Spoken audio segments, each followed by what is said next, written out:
Good morning everyone, hope you are doing well in your life. हम लोग general entry की second class पे हैं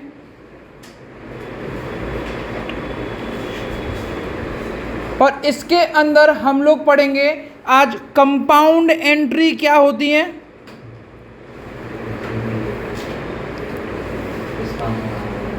और डिस्काउंट से रिलेटेड सारे क्वेश्चंस आज यहाँ पे क्लियर हो जाएंगे। डिस्काउंट कैसे देते हैं, कैसे मिलता है, किस तरीके से लिखा जाता है, इजी टू हार्ड क्वेश्चन चालू करेंगे हम लोग। ध्यान रखिएगा, व्हाट आर कंपाउंड एंट्रीज, जहाँ पे 2 debit 1 credit, 2 credit 1 debit, 4 credit 1 debit, ऐसे करके चीज़ें दिखती हैं, उसको कंपाउंड एंट्री बोलते हैं। नहीं आया समझ में तो एक डिफरेंस बता रहा हूँ। सिंपल एंट्री यहाँ पे लिखता हूँ मैं, सिंपल एंट्री, यहाँ पे लिख रहा हूँ मैं कंपाउंड एंट्री।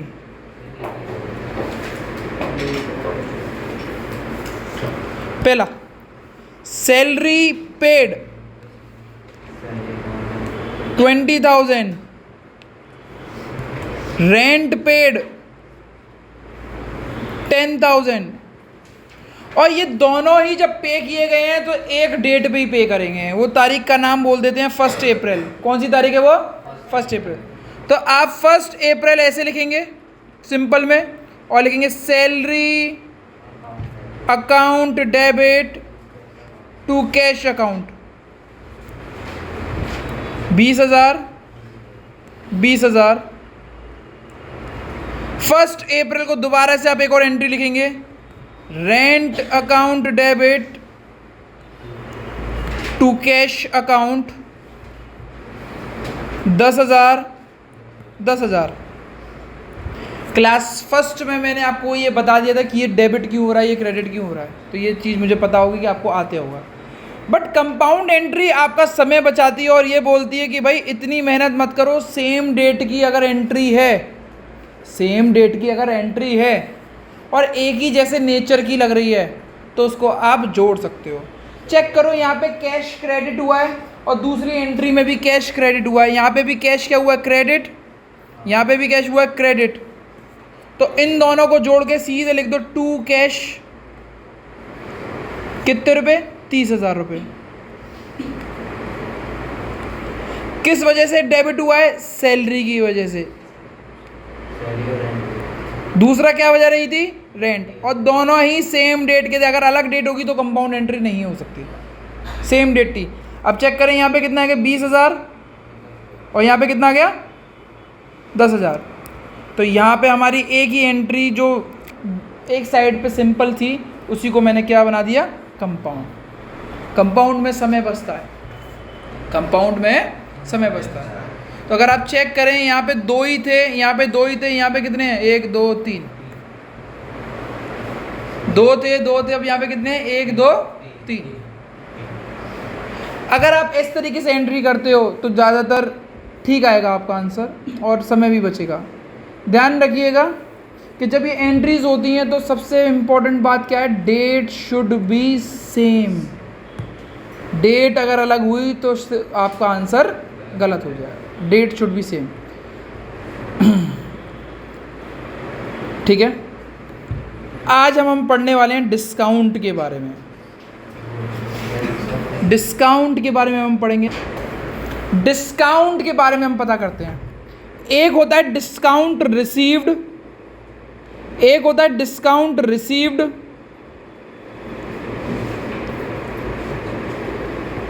और एक होता है discount allowed.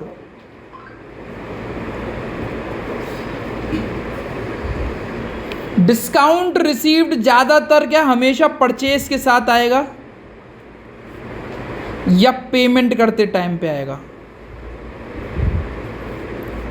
Discount allowed cell के टाइम पे आएगा या रिसीव्ड के टाइम पे आएगा। पेमेंट कर नहीं रहे हो, पेमेंट रिसीव्ड कर रहे हो।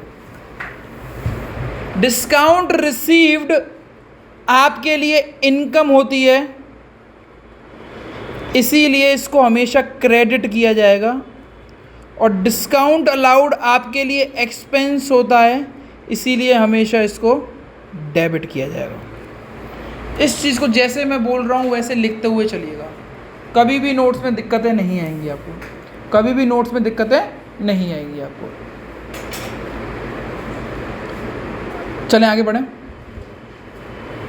बेसिक टू टफ पे हम चलेंगे। सबसे पहले एक फॉर्मेट बनाते हैं हम लोग कि भाई ज़्यादातर 11th क्लास में ये क्वेश्चंस बहुत बार पूछे जाते हैं। जैसे कि कॉस्ट प्राइस होता है एक, उसके अंदर अगर प्रॉफिट जोड़ते हो तो वो लिस्ट प्राइस बन जाता है।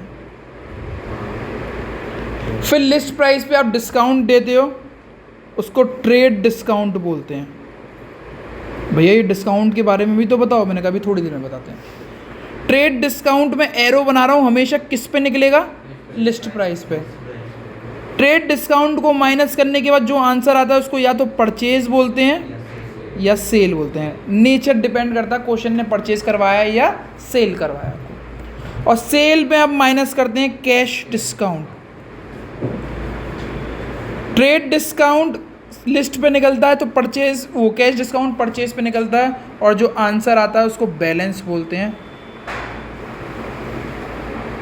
अगर आपने ये वाला फॉर्मेट अपना लिया तो हमेशा आपको कभी भी कोई गलतियां नहीं होंगी। ध्यान रखिएगा, जो चीज़ ना दे रखी है उसको ज़ीरो मानिएगा, जो चीज़ ना दे रखी है उसको ज़ीरो मानिए। अब मैं आपको क्वेश्चन में बताना चाहता हूँ कि भाई ट्रेड डिस्काउंट क्या होते हैं और कैश डिस्काउंट क्या होता है। ट्रेड डिस्काउंट एक ऐसा डिस्काउंट होता है जो आपको क्वांटिटी पे मिलता है। मतलब भैया जब आप कोई भी सामान बल्क खरीदते हो, बल्क मतलब ज़्यादा में खरीदते हो, तब आपको वो डिस्काउंट मिलता है। सपोज़ करो मेरा टीचिंग के अलावा एक बिजनेस है सीमेंट का, तो अगर मुझसे कोई एक सीमेंट मांगने आए और एक जना 50 मांगे और एक जना 1000 मांगे, तो मैं किसको महंगी बेचूंगा? एक वाले को महंगी बेचूंगा भाई, उसको 400 रुपये की सीमेंट बेचूंगा। पर 50 वाले को मैं शायद 390 की बेच दूँ और 1000 वाले को मैं शायद 380 की भी दे दूँ। समझ में आ गया? बिकॉज वो क्वांटिटी ज़्यादा ले रहा है। फिर आता है कैश डिस्काउंट। ये डिस्काउंट केवल उन लोगों को मिलता है, बल्क पे नहीं मिलता। ये डिस्काउंट उन लोगों को मिलता है जो नगद पेमेंट करते हैं, कैश पेमेंट करते हैं। कैश पेमेंट पे, कैश पेमेंट पे, केवल कैश पेमेंट पे। चाहे आपने 2 लाख का माल खरीदा हो, उधार खरीदा हो, तो ये डिस्काउंट आपको नहीं मिलेगा। ट्रेड डिस्काउंट की खासियत क्या होती है? Trade discount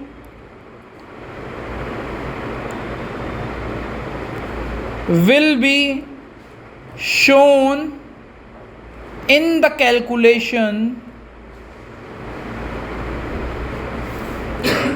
but not in general entry. किस में शो करा जाता है? ये कैलकुलेशन में कर लो, पर जनरल एंट्री को नहीं करेंगे। तो अगर क्वेश्चन, अगर एक मार्क्स का क्वेश्चन आंसर आता है trade discount will be shown और नॉट, तो येस और नो। नॉट ये मतलब होगा या नहीं होगा, क्या किस पे टिक करोगे आप? नहीं होगा, ठीक है, नहीं होगा। Cash discount will be shown in the calculation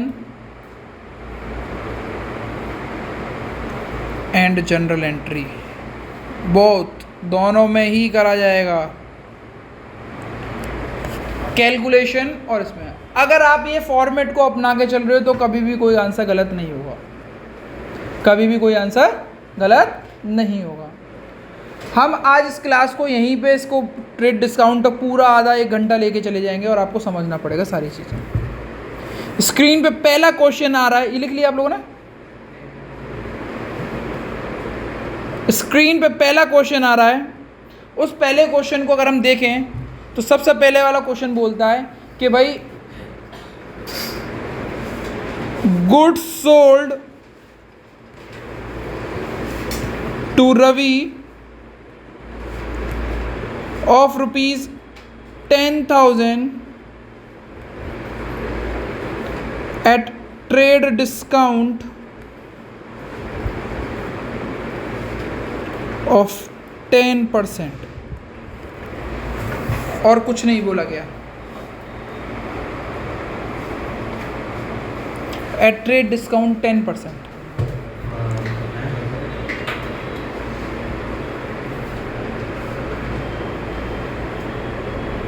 ठीक है, अगर आप इस क्वेश्चन को देख रहे हैं तो सबसे पहले ये जानना ज़रूरी है कि ये नगद की एंट्री है या उधार की एंट्री है। ये एंट्री है उधार की, क्रेडिट की एंट्री है, क्योंकि यहाँ पे कैश वर्ड मिसिंग है, नाम दे रखा है। और गुड सोल्ड हुआ है तो भैया के फॉर्मेट के हिसाब से कॉस्ट लिख देता हूँ। भैया के हिसाब से कॉस्ट में 10,000 है, प्रॉफिट कुछ बताया ही नहीं गया तो मैं मारो गोली, 10,000 बचा। ये लिस्ट प्राइस होगी मेरी। ट्रेड डिस्काउंट भैया ने बताया था कि इस पे निकलता है हमेशा, तो 10,000 का 10% 1,000 हो गया। मैंने 1,000 मैंने माइनस कर दिया, क्वेश्चन से सोल्ड कर रहा है, यानी जो वैल्यू निकलेगी वो सेल की निकलेगी। आंसर आ गया 9,000। यानी मैं कैश डिस्काउंट माइनस करूंगा नहीं, क्योंकि क्वेश्चन में कैश डिस्काउंट दिया ही नहीं। अब मैंने पूछा दूसरा क्वेश्चन भी है, ट्रेड डिस्काउंट को जनरल एंट्री में शो करोगे? तो अभी आपने बोला था कि नहीं, कैलकुलेशन में शो करते हैं, जनरल एंट्री में नहीं। कैलकुलेशन में तो मैंने शो कर दिया, पर जनरल एंट्री में शो नहीं हुआ। मैं फॉर्मेट नहीं बना रहा हूँ, फॉर्मेट आप सब लोगों को आता ही है। अब हम चेक करते हैं कि किस तरीके से एंट्री होगी। 1 अप्रैल की एंट्री मान के चलता हूँ, सोल्ड की एंट्री है, ध्यान रखना सोल्ड की। और पिछली क्लास में मैंने बताया था सेल हमेशा क्रेडिट होगी, सेल हमेशा। तो टू सेल्स अकाउंट। अब सेल करते हो या तो नगद में करते हो या उधार में। अगर उधार में करते हो तो नाम आता है, और नगद में करते हो तो कैश या बैंक आता है।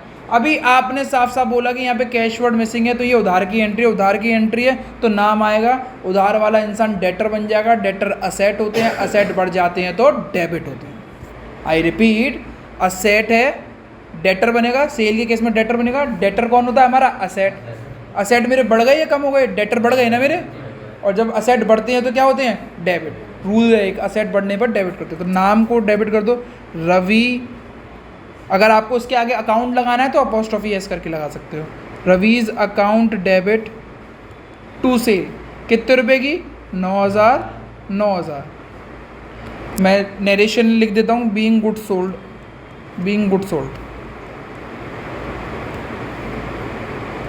Eight trade discount 10%। अब स्क्रीन पे देखेंगे, अगर जो आंसर आ रहा है 9,000 9,000, भैया आपने डिस्काउंट तो शो नहीं करा जनरल एंट्री में। मैंने कहा जनरल एंट्री में ट्रेड डिस्काउंट शो नहीं हो। डन डन, ठीक है। मैं अब आपसे ये दूसरा क्वेश्चन आपसे देख के करता हूँ कि आप लोग निकाल पाएंगे, निकाल पाएंगे। Goods sold of ₹30,000 at a trade discount of 33 whole 1/3%. Always remember 33 whole 1/3% की वजह से मेरे 100 में से 100 नहीं आए थे क्लास 12 में। पहली बार क्लास 12 में 33 होल 1/3% दे दिया था, कुछ पता नहीं था कि इसको कैसे करना है। वहीं पे वो क्वेश्चन गलत हो गया, 98 मार्क्स पे मैं रुक गया, वरना हम 100% पे होते। एंड यू नो, जब आप 100% मार्क्स लेके आते हो, मतलब 100 मार्क्स लेके आते हो किसी भी सब्जेक्ट में, तो CBSE से एक सर्टिफिकेट आता है आपको कि यू आर अमंग द 0.0001%, ऐसे करके लिखा हुआ आता है, वो आप अपने यूज़ कर सकते हैं। तो 33 होल 1/3% को हम सॉल्व करना सीखते हैं। पहले 33 होल 1/3% में दूर रख रहा हूँ, इसको हम सॉल्व करेंगे तो ये 100/3 आ गया, इतना तो सबको पता होगा। और क्लास 6, 7, 5 में पढ़ाया जाता है कि परसेंटेज के साइन को हटाते तो नीचे 100 आ जाता है। नीचे 100 आ गया, 0 से ये सारा कट गया, बचा क्या? 3। नीचे 3, डिनोमिनेटर में 3, तो ऊपर क्या बचा? 1। तो यानी 33 होल 1/3% का आंसर होता है 1/3। बट 33 होल 1/3 का आंसर होता है 100/3। दोनों में कुछ फ़र्क है या सेम है? फ़र्क है, वहाँ परसेंटेज नहीं है, परसेंटेज होना अनिवार्य है, ठीक है ना। Let's see how many of can do the question. से कॉस्ट कितनी थी बेटा? 30,000 की। प्रॉफिट पता नहीं, दिया नहीं, 0 मान लो, 30,000। ये लिस्ट प्राइस हो गई LP, माइनस करो ट्रेड डिस्काउंट कितना है 30,000 का, 33 होल 1/3 यानी 1/3 हो गया, कितने का हो गया 10,000 का। आंसर कितना आया 20,000। ये कौन सा केस है आपका, सेल का।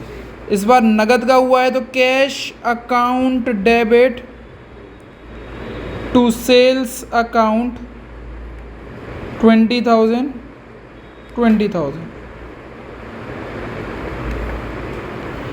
being goods sold at 1/3 discount, 1/3 discount. Done. आया भूमिका, तशप्रीत, वो हरमीत, ओजस, वेरी कि भाई goods sold of ₹20,000 at cash discount of 20%। यहाँ से कंपाउंडिंग एंट्री चालू होगी। स्क्रीन पे देखें, कॉस्ट कितनी है बेटा, भैया ने बोला जो चीज़ नहीं दी जाती उसको क्या मानो, ज़ीरो। लिस्ट प्राइस कितनी है, माइनस करो कौन सा डिस्काउंट, कितना है ट्रेड डिस्काउंट, 0, क्योंकि दिया ही हुआ नहीं है क्वेश्चन में। Very good. 20% बचा, इसको क्या बोलते हैं, सेल। सेल के बाद माइनस क्या आएगा, कैश डिस्काउंट। कैश डिस्काउंट भैया ने बताया था सेल पे निकलता है। 20,000 का 20% निकालने की ज़रूरत नहीं है, बट हमें निकालना पड़ेगा दिखाने के लिए कि भाई कितना हुआ, 4,000। 4,000 मैंने यहाँ पे माइनस किया एंड आंसर इज 16,000 बैलेंस। अब प्लीज़ अगर आपके नोट्स पूरे हों और अभी मैंने जो लिखा हुआ है, सेल के केस में डिस्काउंट रिसीव्ड होता है या अलाउड होता है, सेल के केस में डिस्काउंट रिसीव्ड होता है या अलाउड होता है, मैंने लिखवाया है।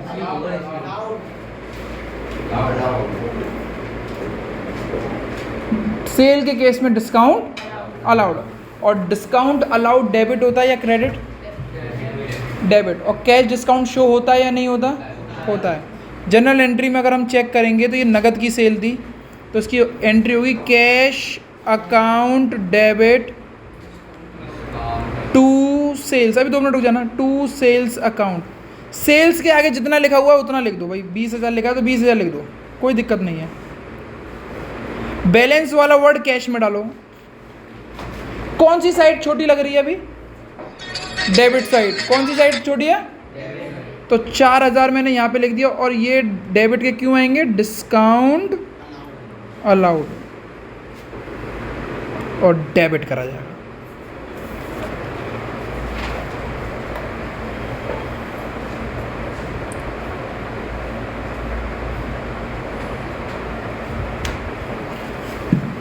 समझ में आया, समझ में आया। ओजस, हरमीत,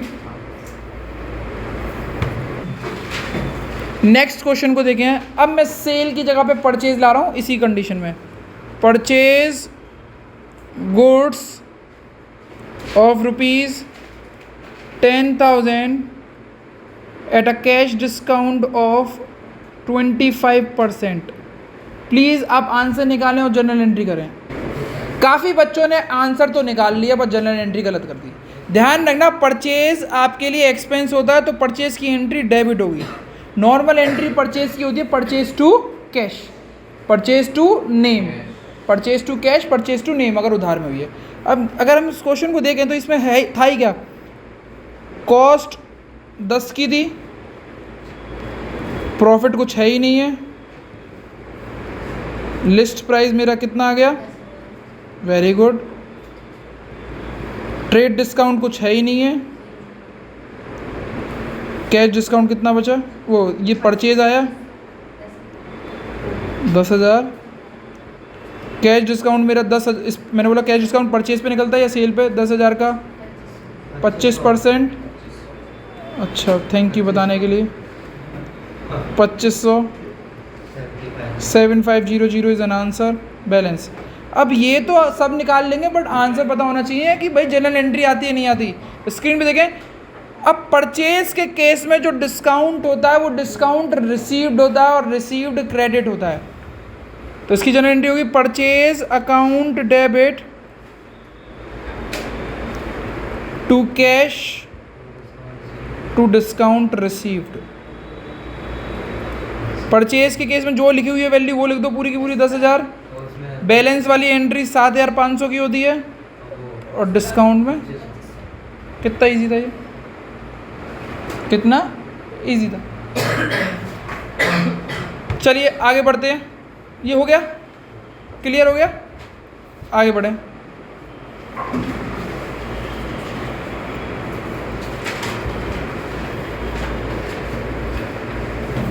स्क्रीन पे देखें प्लीज, कर पाते हैं नहीं कर पाते हम लोग question. Sold goods of ₹40,000 at a profit of 10,000, trade discount 10%, cash discount 20%। दोनों ही डिस्काउंट दे दिए हैं अब आपको। क्या एक क्वेश्चन में दोनों डिस्काउंट आ सकते हैं? यस। किसी आदमी ने ज़्यादा क्वांटिटी में भी खरीदा और तुरंत की तुरंत पेमेंट दे दी। अब स्क्रीन पे देखते हैं, कॉस्ट मेरी 40,000 की। इस बार हमने एक प्रॉफिट का काम यूज़ करने के लिए इसके लिए प्रॉफिट दे दिया 10,000। 50,000 LP, ट्रेड डिस्काउंट 10% है, LP पे निकलता है जो कि होगा 5,000 रुपये। 45,000 इज़ एन आंसर।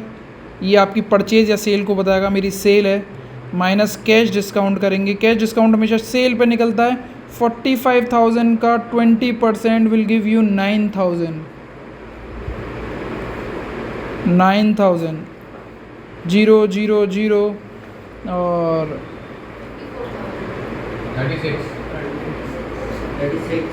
36,000 बैलेंस। कितना इजी है ये वाला, दोनों को दे दो। पर अगर क्वेश्चन में दे रखा हो तो sold goods of ₹40,000 at a profit of 10%, cash discount 10%, trade discount 20, cash पहले देता ट्रेड बाद में देता, तो भी आप ऐसे ही करते जैसे हम करते हैं, हमेशा ट्रेड डिस्काउंट को पहले माइनस करोगे। जनरल एंट्री होगी इसकी, सेल की एंट्री है तो भाई सेल में कैश आया तो कैश अकाउंट डेबिट। सेल के केस में जो डिस्काउंट होता है वो अलाउड होता है तो डिस्काउंट अलाउड डेबिट होता है टू सेल्स। 45,000 की है, 9,000 का डिस्काउंट है, बैलेंस हमेशा हमारा कैश में लिखा जाएगा। हाँ क्या?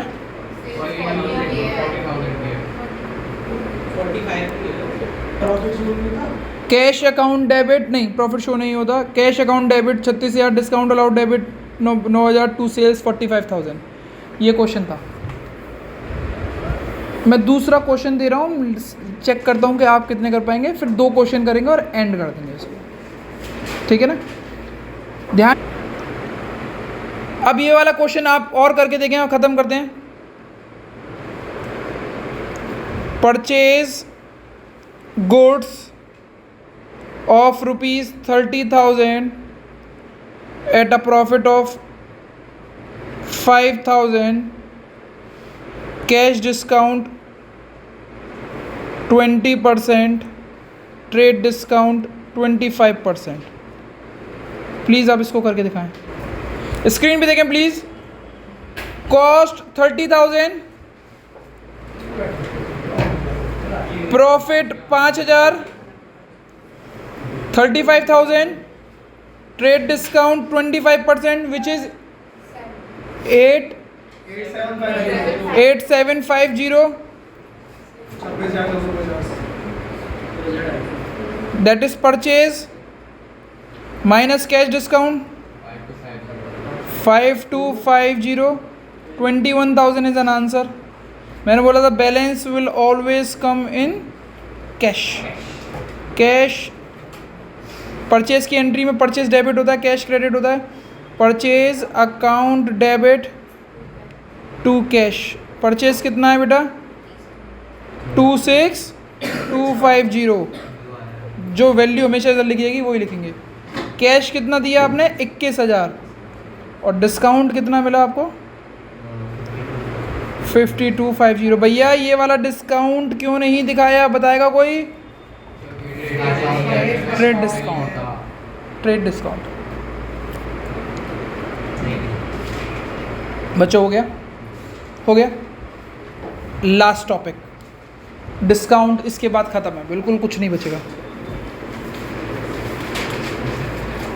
कैश डिस्काउंट क्या होता है, कोई बताएगा मुझे?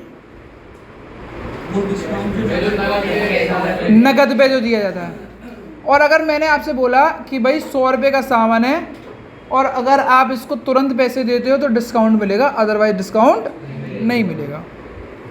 आपने तुरंत पैसा दे दिया तो मैं डिस्काउंट दूंगा या नहीं? और आपने पैसा नहीं दिया तो? बट एक कंडीशन और आ जाती है कि भाई 100 रुपये का प्राइस है, एक काम करो 60 रुपये तो अभी ले लो और 40 रुपये बाद में ले लेना। मैंने कहा ठीक है, तो भैया मुझे डिस्काउंट दे दो, मैंने पेमेंट किया हुआ है। तो डिस्काउंट कितने पे देना चाहिए? कैश डिस्काउंट 40 पे, 100 पे या फिर 60 पे? 60 पे। अब जैसे ही ऐसा क्वेश्चन हो जाता है तो फॉर्मेट थोड़ा सा चेंज हो जाता है।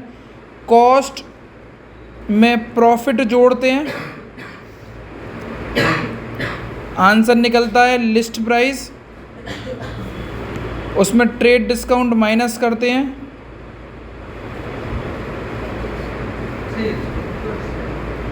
आंसर निकलता है परचेज, या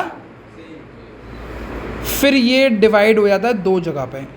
अब कैश डिस्काउंट डायरेक्ट नहीं दे सकते, एक आपने कुछ पैसा उधार में दिया और एक पैसा कुछ नकद में दिया, उधार वाले को क्रेडिट, नकद वाले को कैश। अब इसके नीचे माइनस करेंगे क्या चीज़? कैश डिस्काउंट, और जो आंसर आया उसको बोलेंगे बैलेंस। ये प्लीज़ इस तरीके का फॉर्मेट है। आई रिपीट वंस अगेन, क्या मैं दोबारा से सुनना, अब जो मैं क्वेश्चन कर रहा हूँ लिखते हुए चलना। 100 रुपये का सामान है, मैंने बोला 60 रुपये तो नकद ले लो, 40 रुपये बैंक से ले लो, अभी ले लो। तो डिस्काउंट किस पे मिलना चाहिए? 100 पे, 60 पे, 40 पे? 100 पे। आई रिपीट वंस अगेन, सुनते ही नहीं हो। 100 रुपये का सामान है, मैंने बोला 60 रुपये तो कैश ले ले, 40 रुपये बैंक से ले ले। तो नगद का मतलब कैश नहीं होता, नगद का मतलब होता है पैसा आना। अब पैसा कैश के फॉर्म में आए या बैंक के फॉर्म में आए, बात एक ही है। ठीक है ना? चलो स्क्रीन पे देखते हैं प्लीज़। करें ये बना लिए फॉर्मेट। ये क्वेश्चन अब गलत नहीं होने चाहिए, ये पेपर में आ रहे हैं। Sold goods of ₹1 lakh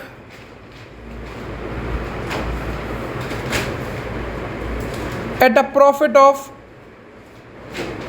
10,000, trade discount 10,000, cash discount 20%, 60% of the money received in cash। 60-65 तो पैसा मिल चुका है, 40% के लिए कुछ बोला ही नहीं गया है, मतलब दूसरे हाफ के लिए बोला ही नहीं गया है, तो उसको क्या मानेंगे? उधार। अब स्क्रीन पे देखते हैं। 10,000 निकालने की ज़रूरत नहीं है, निकाल के दे रखा है मैंने, ज़रूरी नहीं है कि वो। कॉस्ट हमारी 1 लाख की, प्रॉफिट 10,000 का, 1,10,000 माइनस ये लिस्ट प्राइस हो गई, माइनस ट्रेड डिस्काउंट 10,000 का, 10,000 आ गया, 1 लाख आ गया। क्या चीज़ है ये? सेल है या परचेज है? अब भैया इसके नीचे हम माइनस कर देते कैश डिस्काउंट, पर कैश डिस्काउंट माइनस नहीं करेंगे क्योंकि 60% ऑफ द मनी वाला कोई कॉन्सेप्ट आ गया, कुछ पैसा मिला कुछ नहीं। तो मैंने इसको ऐसे 2 पार्ट में डिवाइड किया, एक पार्ट को तो बोला कैश और एक पार्ट को बोला उधार। उधार मतलब क्रेडिट।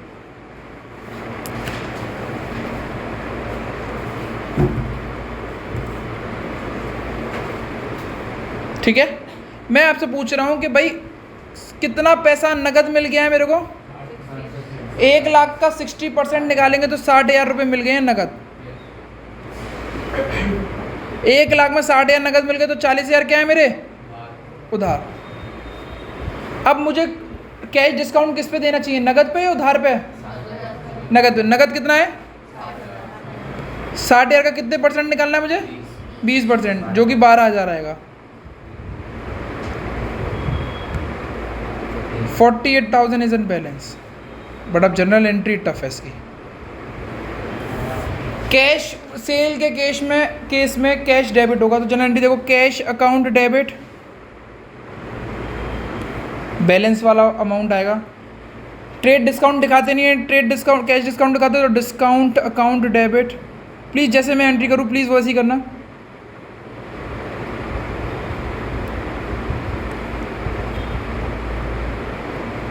टू सेल्स, वैल्यू को चेक करना, समझेंगे हम प्लीज़।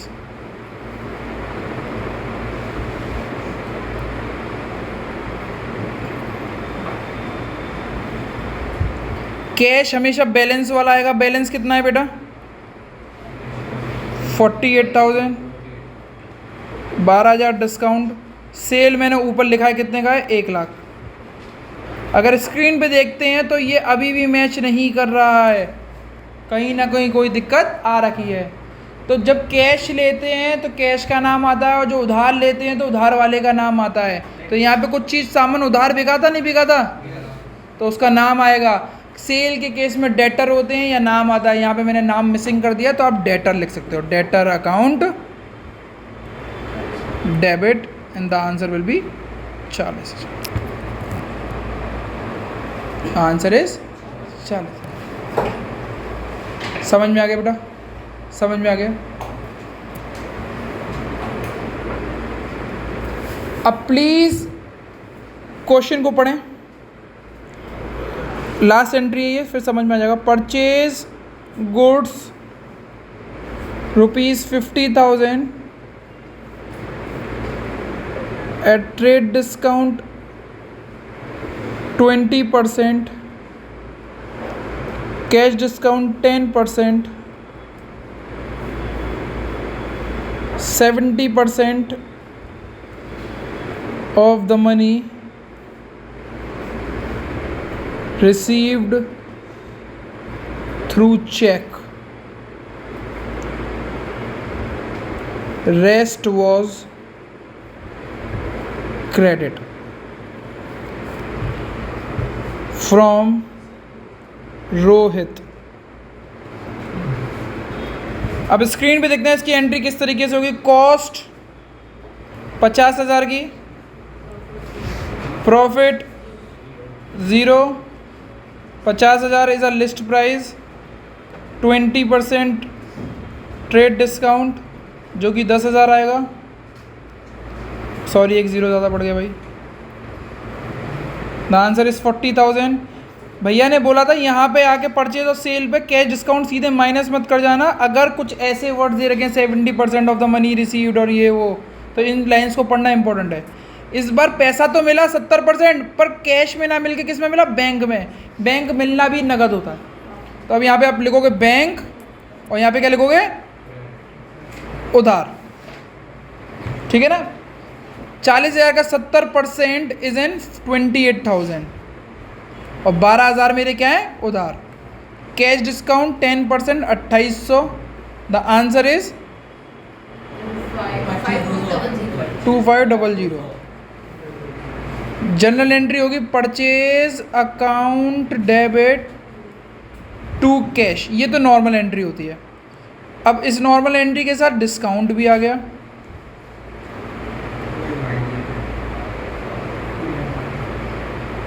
और डिस्काउंट के साथ साथ उधार भी हो गया, तो नाम लिख लो। अब कैश की जगह पे क्या लिख देंगे हम लोग? बैंक, क्योंकि हमें चेक मिला है। कितना कितना आंसर आया? परचेज पूरा ऊपर दे रखा है आपको कितना? 40 का। 2 वाली साइड सब यहाँ पे आएगी। यहाँ पे बैंक में कितना है? 25,200, 2,800, 12,000। That's it for my side.